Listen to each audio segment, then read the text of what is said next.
O ministro da Educação, Camilo Santana, está conosco, vai trazer informações especialmente sobre esse projeto que a gente mencionou ontem, o Pé de Meia, que foi anunciado para estimular os alunos a continuarem o seu programação, né? A sua programação, o seu dia a dia no ensino médio. A gente fala de uma preocupação grande com a evasão escolar por aqui, por isso convidamos o ministro. Tudo bem, ministro? Boa tarde. Boa tarde, Nelson. Boa tarde, Thaís. Boa tarde a todos os telespectadores. É um prazer poder participar aqui do Jornal da Band News. O prazer é nosso. Ministro, eu começo exatamente perguntando sobre como vai funcionar na prática esse projeto. E o principal objetivo é exatamente esse, combater a evasão escolar? Sem dúvida, Thaís. O censo escolar mostra que o período, principalmente o ano que a maior evasão na educação básica brasileira é no ensino médio, principalmente no primeiro ano do ensino médio. Nesse ano, por exemplo, a gente chega a quase perder 8% dos jovens por abandono, 8% aproximadamente por evasão, né? Portanto, é o período que o jovem, pela sua idade, muitas vezes a necessidade de trabalhar, ele abandona a escola para ajudar a família, né? Às vezes eu digo não por uma escolha, mas por uma necessidade. Então, o Pé de Meia, essa poupança, vem com uma estratégia, junto com outras estratégias que o governo federal e o presidente Lula lançou, está implementando com as redes estaduais e municipais de todo o Brasil, como, por exemplo, a Escola Tempo Integral, que também foi uma política aprovada no passado pelo Congresso Nacional. Nós estamos implementando mais de 1 milhão de novas matrículas no tempo integral esse ano no ensino básico brasileiro. A gente quer uma escola que seja atrativa, acolhedora, uma escola que tenha conectividade, uma escola que que vá além das disciplinas normais curriculares, que possa ter esporte, que possa ter música, que possa ter tecnologia, informática, enfim. Então, é preciso que o jovem queira estar na escola e pensar no seu futuro. E a poupança vai nesse sentido, para a gente poder, é uma forma, uma estratégia de diminuir essa evasão, né? O jovem vai ter aí uma ajuda mensal durante aproximadamente 10 meses durante o ano, durante o período letivo. Ele vai receber parte dessa poupança mensal e vai receber uma outra parte que será depositada ao final do ano letivo, com a aprovação do ano letivo daquele jovem, que vai ficar depositado numa conta, ele vai com a conta no nome dele, que ele vai poder acompanhar os rendimentos, que ele vai poder sacar ao final da conclusão do ensino médio, até para ele poder montar um negócio, poder ir para a universidade se ele quiser. Portanto, é uma forma de estimular. O objetivo desse programa é garantir a permanência, que a gente não perca nenhum jovem do ensino médio brasileiro, público, e vai atingir os jovens de baixa renda mais vulneráveis nesse país. Ministro, como será feito o controle para saber se... O senhor já deu mais ou menos o lado do estudante, eu queria saber o lado agora do governo, o lado da escola. Como se dará esse controle, primeiro, para que saiba se esse aluno realmente está cumprindo todas as suas obrigações, né, perante o programa, e também se é um aluno que vale investir, porque, como o senhor mesmo disse, às vezes há um desinteresse ali que leva a outros fatos que não só aquele da necessidade de ter um recurso, mas é o desinteresse pela escola, é o desinteresse por estudo, é o desinteresse até por uma falta de preparo da escola ou dos próprios professores. Enfim, como se dará essa questão? Por isso, Nelson, que o Pé de Meia não é o fim exclusivamente de uma ação de garantia do jovem na escola. Ela é um complemento, repito, precisa ter uma escola com uma boa infraestrutura, por isso que o PAC, que foi lançado pela primeira vez, entrou a educação dentro do PAC. Vamos fazer agora a seleção de escolas, que foi lançado no ano passado, para novas escolas de tempo integral. Nós estamos apoiando estados para melhorar a sua infraestrutura, para receber esse aluno numa escola tempo integral. Portanto, a escola precisa ser, repito, uma escola atrativa, acolhedora, onde o professor também seja valorizado, estimulado, porque isso influencia muito na vontade do aluno estar na escola. Então, o Pé de Meia, a poupança, é um complemento, né, para garantir um estímulo, um incentivo, muitas vezes por necessidade, para que esse jovem possa permanecer na escola, ter ali o seu dinheirinho no mês, às vezes para o transporte, às vezes para comprar um livro, às vezes para comprar um calçado, enfim. É um estímulo que a gente vai dar, para que esse jovem possa permanecer, não precise trabalhar, para fazer essa opção na vida dele. Então, o critério, o controle será, nós temos o censo escolar, as redes informam as matrículas no início do ano, a partir daí nós vamos definir o número, claro que todo jovem tem que estar dentro do CAD único, né, dentro do programa Bolsa Família. Então, a expectativa é que 2.500.000 jovens sejam beneficiados nas escolas públicas a partir já desse ano. E nós estamos desenvolvendo um sistema. Primeiro, o Estado vai aderir, porque quem gerencia as redes são os estados. Então, esse mês de janeiro, Nelson, todo o Estado, por adesão ao programa, está aderindo ao programa e tem a responsabilidade de repassar as informações, número de alunos matriculados, número de alunos naquele ano letivo. E nós estamos criando um sistema para monitorar e controlar a frequência, porque o jovem precisa ter 80% em média anual da frequência escolar e para receber os valores mensais e para receber o valor final no anual, ou seja, que vai ficar depositado numa poupança para ele, ele precisará comprovar a aprovação naquele ano letivo. Então, são dois controles, são duas condicionalidades que o Estado vai informar o Ministério e nós vamos monitorar através de um sistema que nós estamos desenvolvendo, que queremos já a partir do mês de março estar disponível para todas as redes, para que a gente possa ter esse controle entre o Ministério da Educação e as redes estaduais. Ministro, quando a gente ainda fala de ensino médio, ano passado a gente conversou bastante sobre a reforma curricular, né? A gente se debruçou sobre isso porque a implementação não saiu como o que foi dito. Muitos professores reclamaram, alunos reclamaram, e aí essa paralisação na adaptação gradual para que fosse rediscutido, repensado, e é praticamente unânime, né? Tanto dos professores, especialistas e alunos, de que o ensino médio precisava ser revisto, mas não da forma como foi colocado na prática. A partir de agora, né? Como tornar esse ensino mais atraente? O que saiu dessas audiências todas que aconteceram para debater o ensino médio aqui no país? E como é que fica, né, esse cenário daqui para frente?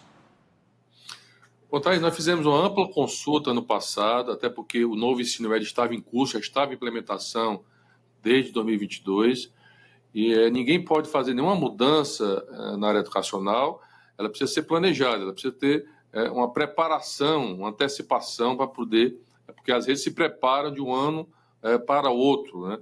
Então, o que nós fizemos foram quase 5 meses de consulta, 130 mil estudantes participaram da consulta, mais de 20 mil professores, especialistas, os secretários e secretárias estaduais de educação, os conselhos estaduais de educação, o Conselho Nacional de Educação, representantes de professores, enfim, foi uma ampla consulta, né, que extrapolou, inclusive, Thaís, as questões curriculares. Por exemplo, 80% dos jovens que participaram da consulta querem que a educação do ensino médio seja um técnico profissionalizante, que é outro foco que nós estamos trabalhando hoje no Ministério. O Brasil apenas tem 9% das matrículas de ensino médio nas escolas públicas brasileiras em ensino técnico profissionalizante. Porque o Brasil, e se você for comparar com outros países do mundo, a média dos países da OCDE é acima de 40%.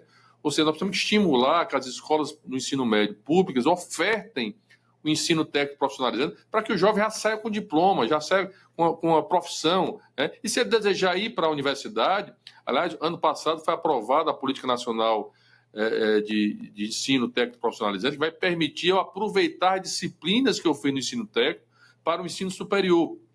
Então, a consulta extrapolou, falou de infraestrutura, necessidade de infraestrutura. Aí temos escola no Brasil sem energia, sem água, sem uma infraestrutura adequada para ofertar. Como é que eu posso exigir a qualidade de um jovem, de uma criança na educação, se a própria infraestrutura da escola não oferta essas condições para ela? Então, a consulta foi muito importante para dar base das direções das mudanças que o Ministério, com as redes estaduais e municipais, eu sempre digo que nada pode ser feito, o papel do MEC é um papel de coordenar, porque quem gerencia, quem coordena do ponto de vista local são os estados e municípios pela autonomia federativa. Então, tudo precisa ser construído conjuntamente pelos 3 entes federados, município, estado e União. E nós apresentamos um projeto ao Congresso Nacional para fazer algumas mudanças, ter um período de transição, que seria o ano de 2024, né? Não foi votado as mudanças do ensino médio no final do ano. Espero que seja votada agora, no primeiro semestre.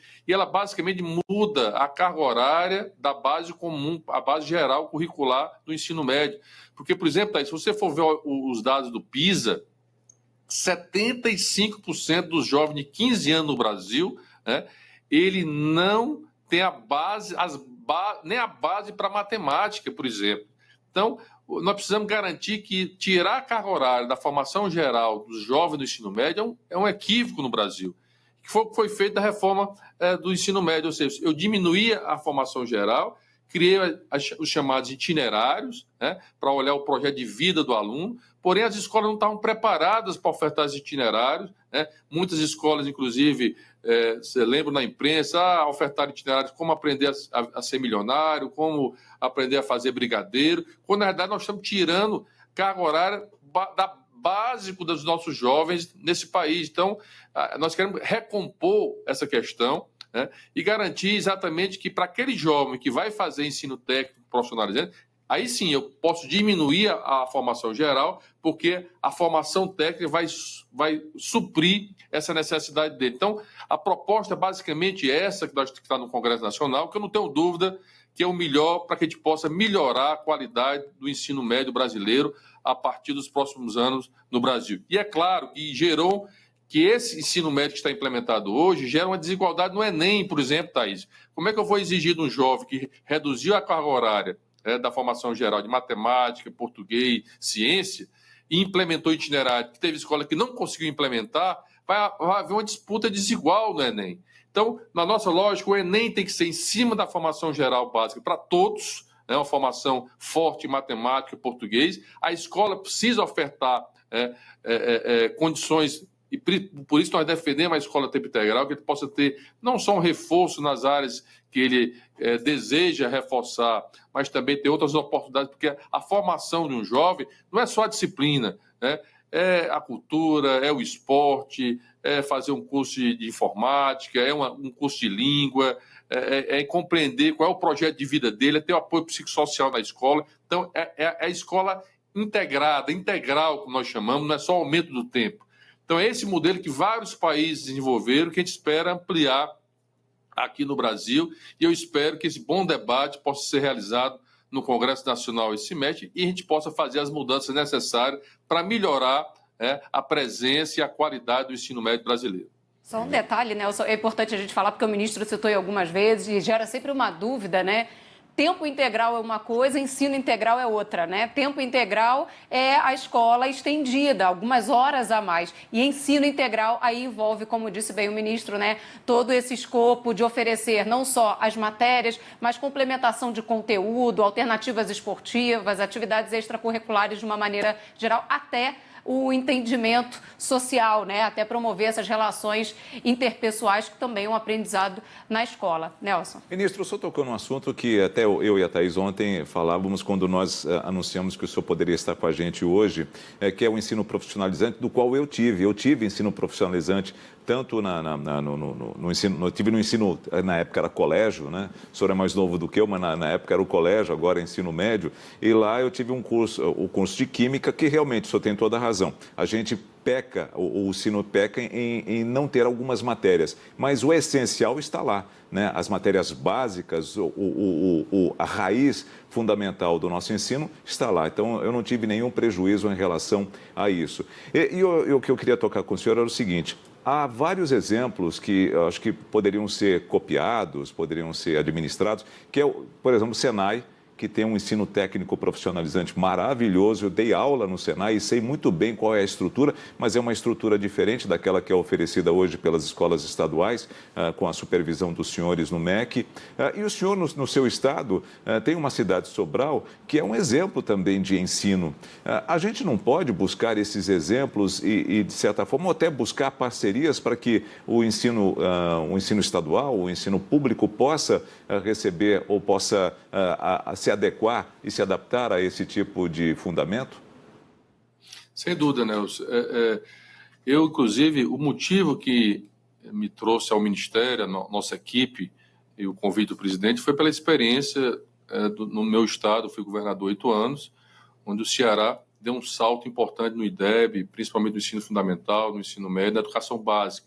O presidente Lula tem colocado a importância de a gente olhar, focar esse seu terceiro mandato muito na educação básica brasileira, que é o mínimo que o Estado brasileiro precisa garantir, é que todos os jovens e crianças brasileiras possam ter uma educação básica de qualidade, concluir o ensino médio, até o ensino médio. O último dado do censo mostrou que da população brasileira de 25 a 64 anos, Nelson, a cada 5, 2 não concluem o ensino médio. Então, é o mínimo que o Brasil precisa ter, porque isso mexe com a produtividade econômica, mexe com uma série de questões. Então, a minha vinda para o Ministério foi fruto de uma experiência no Ceará, pactuada, inclusive nós lançamos ano passado, que foi o Pacto Nacional Criança Alfabetizada, Nelson, porque quando uma criança não se alfabetiza na idade certa, isso afeta toda a evolução dos anos escolares da educação básica dela. Então, 61% das crianças brasileiras não aprenderam a ler e escrever na idade certa em 2022. E se agravou com a pandemia. Então, esse é um esforço que nós estamos fazendo, um regime de colaboração com estados e municípios. 100% dos estados aderiram, 99,1% dos municípios brasileiros aderiram. Nós já estamos repassando dinheiro desde o ano passado nesse esforço coletivo, porque isso vai estancar o grave problema de distorção em idade séria, de abandono escolar, de reprovação, e fortalecer no ensino médio, como você disse, o ensino técnico profissionalizante. No Ceará também teve uma grande experiência, o Piauí hoje tem uma grande experiência, que tem a maior rede de escolas estaduais técnicos profissionalizantes, Pernambuco também fortaleceu, o São Paulo hoje está fortalecendo muito essa área, Goiás, Paraná, ou seja, outros estados ofertando, é uma forma de atrair o jovem que já sai profissionalizado. Nós estamos discutindo com a rede do Sistema S, Senai, do Sistema S, para que a gente possa construir conjuntamente a oferta dessas vagas. E temos institutos federais, como o Senai, como o Senar, que são exemplos na formação técnica e profissional. Os institutos federais hoje também são um exemplo hoje para o Brasil e até para o mundo, pela sua expertise e pela sua estrutura de ofertar cursos técnicos profissionalizantes. Aliás, os institutos federais completam agora 15 anos, e o presidente agora vai lançar 100 novos institutos federais no Brasil. Nós estamos aguardando a agenda do presidente em todos os estados da federação para que a gente possa ampliar a oferta de ensino técnico profissionalizante para os jovens brasileiros. Portanto, nós temos 3 caminhos. As escolas estaduais, com apoio do MEC, os institutos federais, que são instituições federais vinculadas ao MEC, e o Sistema S, que oferta também ensino técnico profissionalizante para a indústria, para o comércio, em todas as áreas importantes. Portanto, nós temos que fazer esse esforço coletivo para garantir que esse jovem possa ter uma profissionalização. Para mim, esse é um grande caminho que o ensino médio brasileiro precisa travar nos próximos anos no Brasil. Rapidamente, ainda em relação ao Sistema S, o êxodo, a saída de alunos descontentes é mínima, para não dizer zero. No período que foram 4 anos, eu não vi nenhum dos alunos desistir do curso, exatamente talvez por conta da estrutura que lhes era oferecida, período integral, aula em tempo integral, se começava lá às 7 da manhã, se terminava às 5 da tarde.